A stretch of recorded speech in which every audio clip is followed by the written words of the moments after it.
Сәлеметсіздер ма, құрметті көрермендер. Бүгін сіздерге жамылатын бір адамдық көрпенің тігілу әдісін көрсетемін. Оған мен жаңа клиенттеріміздің қалаулары өздерінің әкелген маталарымен тік беріп жатырмын. Бұл мата бізде королевский велюр, астына шыт мата кетеді. Королевский велюр негізінде велюр жамылатын көрпеге дұрыс емес, өйткені оның сыртында пододеяльнигі сырғанап тұрмайды. Сол үшін велюр қолданған дұрыс емес жамылатын көрпе. Енді клиенттің өздері қалауы қыздарына осындай әдемі жылтыр болсын деп істеп тұр. Біз айтамыз, олар өздері шешеді. Соның шетіне мен осындай бейка тігейін деп ұйғардым. Мынандай бейка сатылады. Былтыр мен 1200 теңгеден алдым осындай рулон. Менен бір шеті томпайып тұрады, сол томпайып тұрған сыртына шығып тұру керек. Кішкене әдемілік үшін мен қосып жатырмын. Оған бізге мынандай лапка керек. Көріп тұрсыздар, бір жағы ашып тұрады. Замок тігетін лапкалар. Оң жағымен тігетін бар, сол жағымен тігетін бар. Так, мен соның біреуін қазір қойдым. Сол бейканы қою арқылы, бұл бейка 1 сантиметр көлемде матадан былай қарай өтіп тұрады. Бізге тігіске как раз 1 сантиметр қалып отырады. Бір адамдық жамылатын көрпеге 1,50-де 2,20 алып жатырмын мен. Мына мата бізде 140 болып тұр ені. Ұзындығын 2,20 қылып алып жатырмын. Мына бейканы қойып отыру арқылы тігеміз. Бейканы да қатты тартпаймыз, матаның екеуін бір қалыпты бірдей ұстап отырамыз.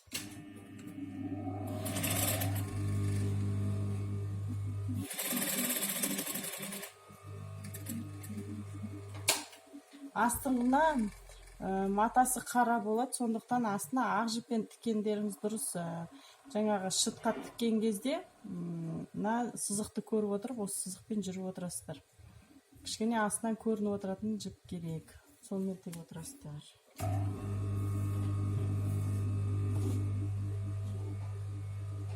Қолмен ұстап отырып.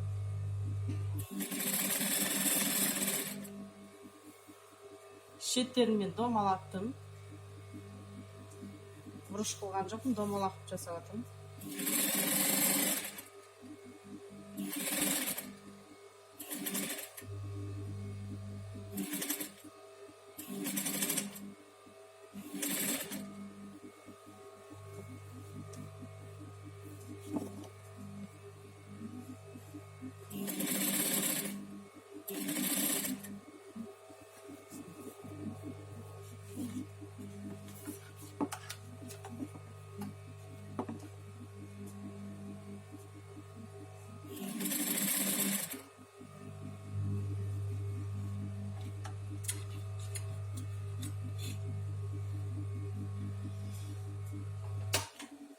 Мінекей, мына тігілген жерлері.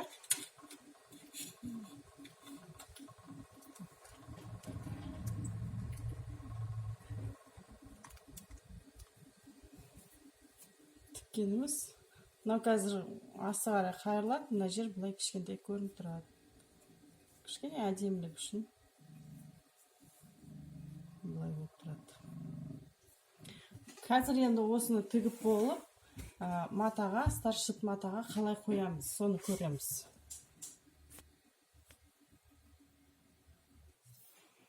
Мінекей көріп тұрғандарыңыздай шыт матаға қойдық, шетін тігіп алдық. Шыт матаға беттестіріп қойып аламыз, дұрыстап әдемілеп, жан-жақ бұрыштарын келтіріп, кейін шеттеріне мынандай инемен түйреп алсаңыздар болады. Қолмен көктеп алсаңыздар болады. Тіккендеріңізге ыңғайлы. Және де мақтаны салғаннан кейін астын қалай аударамыз, қай жерден аударамыз, сол жерді қалтырасыздар. Көбінесе елдер астарын қалтырып отады. Сол үшін мен бүйтіп сызып аламыз. Кішкене көбірек қалтырамыз. Өздеріңізге аударғанға ыңғайлы болу үшін. Қазір осы шетін, осы сызықпен, міне мына тіккен сызығыңыз көрініп тұр, осы сызықпен қайтадан сол лапкамен тігеміз. тігіп аламыз да осы бойында қойып, үстіне мақта қойып саламыз қазір.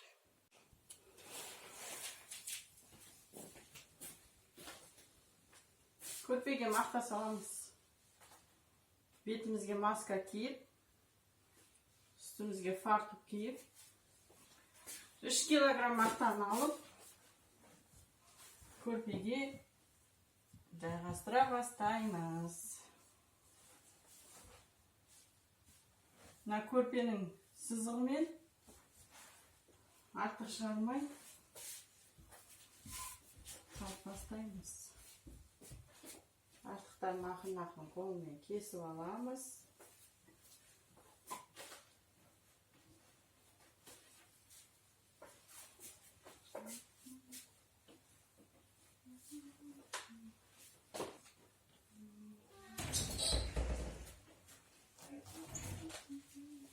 Врачка уже не салатсың.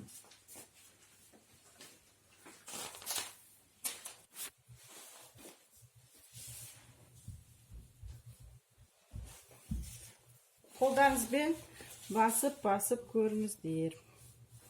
Жамылатын көрпеге аппағынан, аямай, қымбатынан, мақтасынан алсаңыздар, өздеріңізге жұмыс істегенге де ыңғайлы.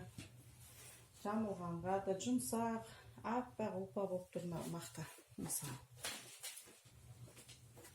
И вообще, осындай жақсы мақтамен жұмыс істегенді үйренсеңіздер, осы аппақ мақтамен жақсы болады.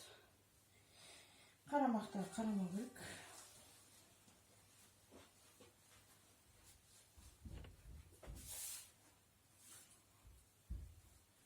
Қолыңызбен басып көресіздер. Сол жерге жетіспейді, сол жерді салып.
Үзіп алмай, ақырын өзі слоймен шығады.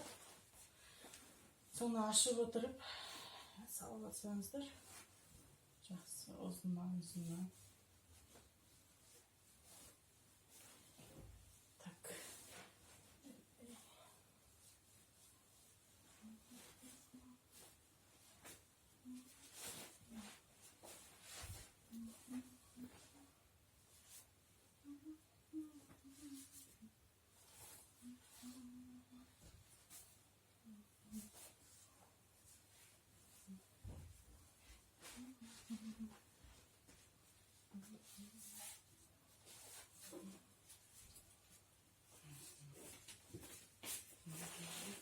Мынау 3 килограмм мақта.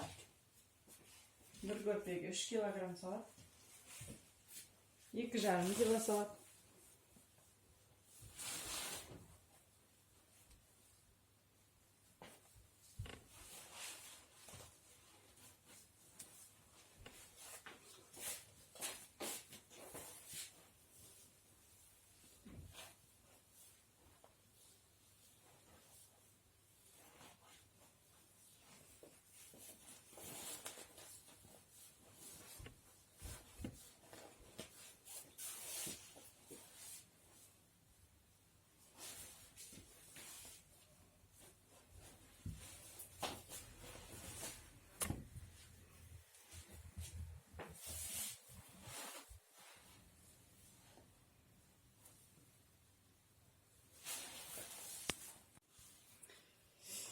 Мінекей мақтан саламыз да көрпені дөңгелетіп орап аламыз.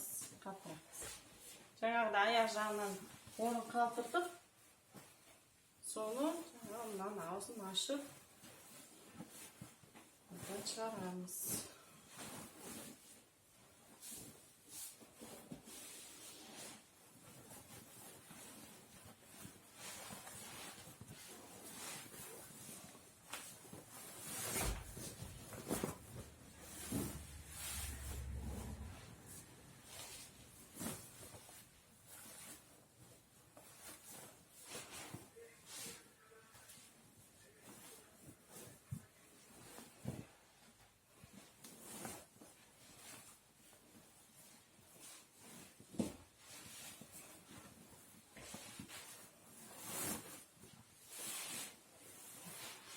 Астарымыз астында қалу керек.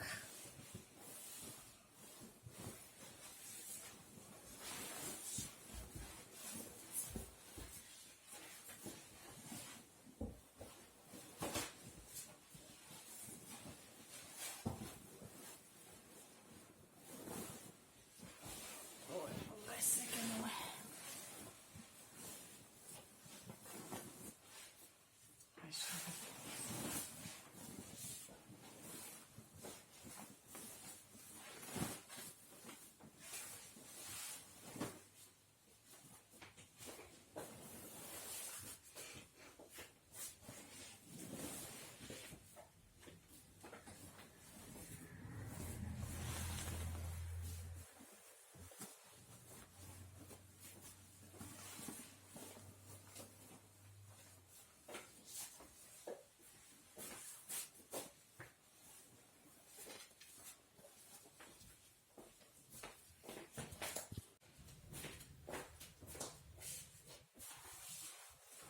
Көрпені аударып алғаннан кейін әйбіттіп бүктеп алғаннан кейін әйбіттіп ашып алыңыздар, асықпай.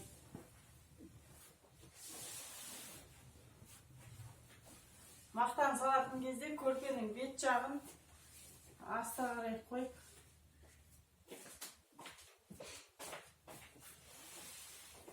сөйтіне тұрыңыздар.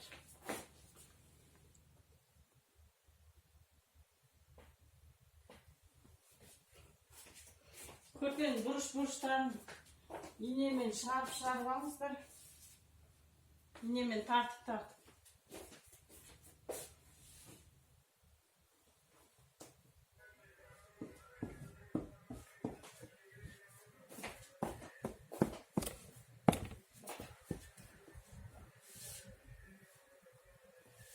Шеттерін әйбеттеп жөндеп алыңыздар.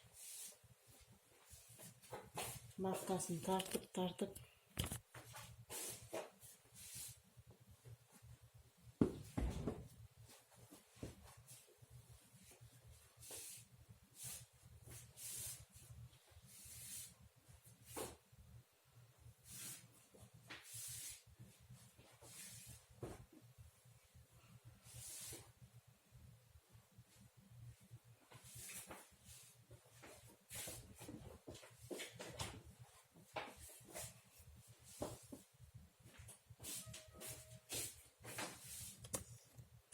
Аузын бекітеміз.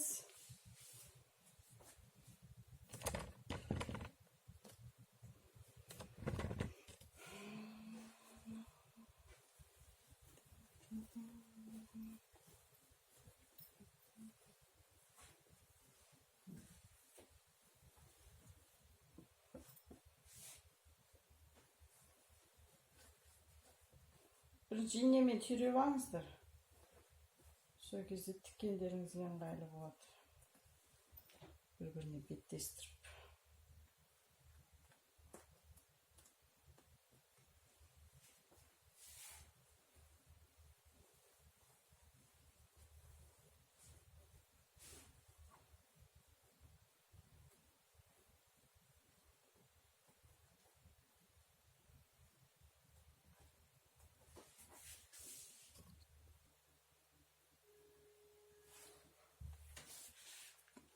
Так, мынаны аузын тігеміз бір-біріне. Түйіншектелген жіпті ар жағынан өткізіп, бер жағынан.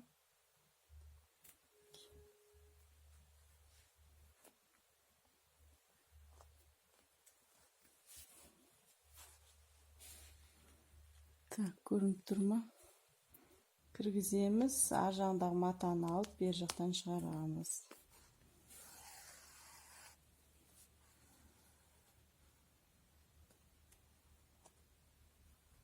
Көрінбейтін шоппен тіккен дұрыс. Көзге онша да көрсетпейтін де.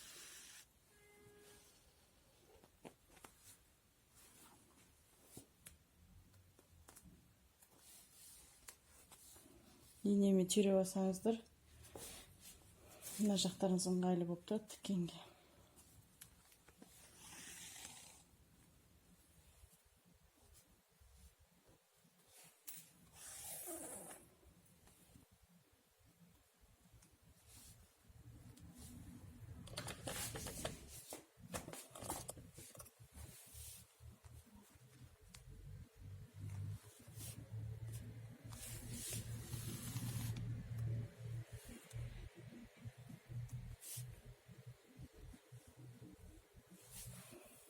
Так, мінекей үстінен көрсетейін. Міне қайырылып тұрған матамыздың үстіңгі жағынан алып, артындағы матадан ілеміз де, сол матадан бері қарай алып, мынадан алып шыққан кезде, мына бер жақтағы матаны соған ілесіздер. Мінекей. Мына сыртқы астыңғы матадан шығу керек. Қайтадан солай, міне мына матаны уже алмаймыз, мына астыңғы матаға кетеміз. Содан ары қарай өтіп, мына матадан шығарамыз. Так, мақтамызды салып аударып алдық. Енді көктейтін сызықтарымызды сызып аламыз. Алдыңғы видеоларда көрсеткем осындай менде. Мынаның ені 10 см, ұзындығы бәрібір. Онда оңғып белгілеп алдым. Мынандай бұрыштарға келген кезде мынаның ең шеткі сызығынан аламыз да 10 см сызып аламыз. Келесі. Онда 10, 15-те 15, 15-те 15 қып жасап алсаңыздар болады. Кетіп сызып аламыз. 4 қатар 1, 2, 3, 4 қатар жасаймыз. Келесі.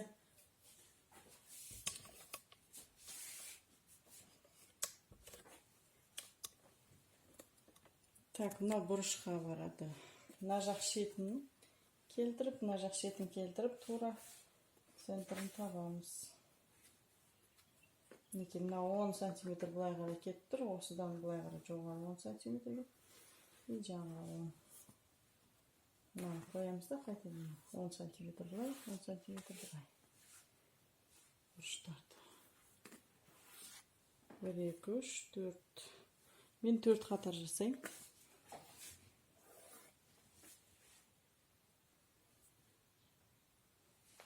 Мінекей 4-тен сызып алдық, 4 қатар. 1, 2, 3, 4. Енді мыналарды бір-біріне қосамыз. Мына жерде сызып алғандар бір-біріне. Сызғыш.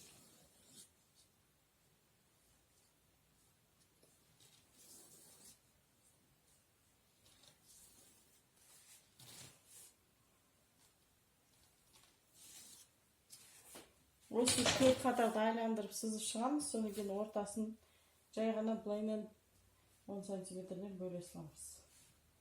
Сөйтіп сызып аласыздар да дайындап. Кейін осы сызықтармен жүргізіп шығасыз деп